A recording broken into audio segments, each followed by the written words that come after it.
o wage distortion. So, yung wage distortion daw is a situation where nagkakaroon tayo ng ah, ah, definite or certain pay structure. Hindi yung pagkaiba-iba ng sweldo. So, yun ang ibig sabihin ng wage distortion. So, kaya natin blinag to kasi HR matter. So, it's a matter of management dito sa Pilipinas. So, meron tayong tatlong formula na ginagamit. No? Ito yung Pineda formula, Pineda formula, Bagtas formula, percentile formula, at saka Jora formula.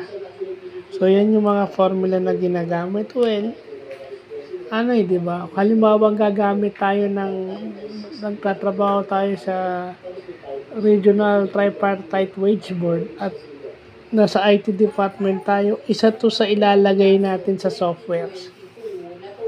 Paano natin to gagawa ng online at saka GUI-based programs. So, kung tayo ay programmer, isa to sa mga additional knowledge na kailangan alam natin.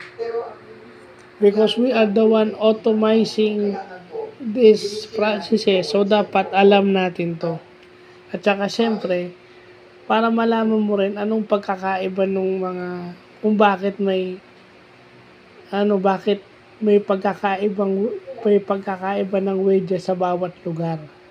O yung tinatawag na wage rationalization. So, yung wage rationalization daw isang statutory act na kung saan ini-standardize yung mga wages. No, 9 years old pa lang ako back in 1989,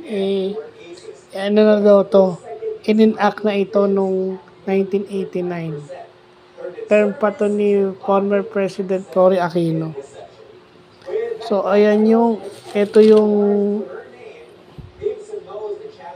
yung wage rationalization, yung meaning. So, dalawa yan, wage rationalization tsaka wage distortion. Mamaya, yung wage rationalization act.